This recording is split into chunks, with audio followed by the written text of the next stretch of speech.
GT റോഡിലൂടെ ഹൗറ ഏരിയയിലേക്കാണ് ഇപ്പോൾ നീങ്ങിക്കൊണ്ടിരിക്കുന്നത്. ഹൂഗ്ലി നദിക്ക് സമാന്തരമായാണ് പാത. ഇക്കാണുന്ന പഴഞ്ചൻ കെട്ടിടങ്ങൾ ഓരോന്നും ഒരു കാലത്ത് വലിയ വ്യവസായശാലകൾ ആയിരുന്നു. ചണം ഉൾപ്പെടെയുള്ള ഉൽപ്പന്നങ്ങളുടെ ഫാക്ടറികൾ. എന്നാൽ കഴിഞ്ഞ 4 ദശകങ്ങൾക്കിടയിൽ അതെല്ലാം പൂട്ടിപ്പോയിരിക്കുന്നു. നിരവധി തൊഴിലാളികൾ വഴിയാധാരമായി. അനാവശ്യമായ ട്രേഡ് യൂണിയനിസവും മർക്കടമുഷ്ടിയും ഒരു നഗരത്തിന്റെ വ്യവസായ മേഖലയെ എങ്ങനെ നശിപ്പിച്ചിരിക്കുന്നുവെന്ന് കാണാൻ കൊൽക്കത്തയിലേക്ക് വന്നാൽ മതി. സിറ്റി ഓഫ് ജോയ് എന്നാണ് കൊൽക്കത്തയുടെ വിശേഷണം. പക്ഷേ ഇന്നിതൊരു ദുരന്ത നഗരമാണെന്ന് തോന്നിപ്പോകുന്നു. കാർ ഇപ്പോൾ ഹൗറ ഏരിയയിലേക്ക് എത്തിയിരിക്കുന്നു. മുന്നിൽ അതാ ആ മഹാനിർമ്മിതി.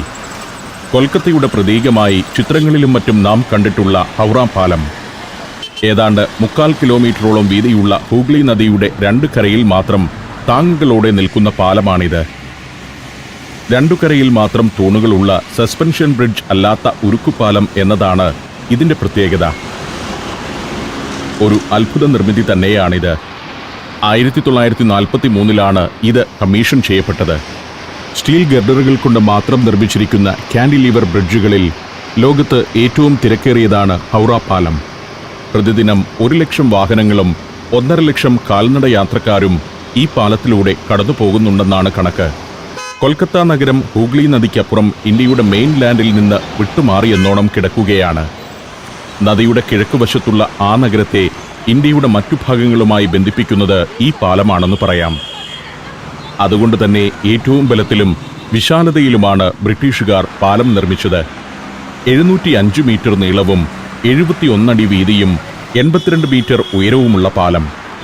The Braithwaite Burn and Joseph construction കമ്പനിയാണ് പാലം യാഥാർത്ഥ്യമാക്കിയത്. പാലത്തിന്റെ വിശദമായ കാഴ്ചകളിലേക്ക് അടുത്ത ദിവസം വരാമെന്നുറച്ച് ഞാൻ യാത്ര തുടരുകയാണ്. പഴഞ്ചൻ ബസ്സുകളാണ് കൊൽക്കത്ത നഗരത്തിലെവിടെയും കാണുന്നത്.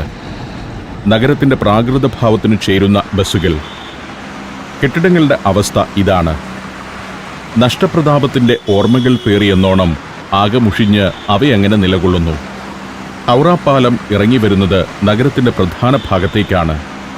നിരവധിയായ ഓഫീസുകളും റെസിഡൻഷ്യൽ ഏരിയകളുമുള്ള ഭാഗം. കൊൽക്കത്തയുടെ ചരിത്രപരമായ പ്രൗഢിയും പശ്ചാത്തലവുമെല്ലാം പഴങ്കഥകൾ മാത്രമാണെന്ന് നഗരത്തെ ഇങ്ങനെ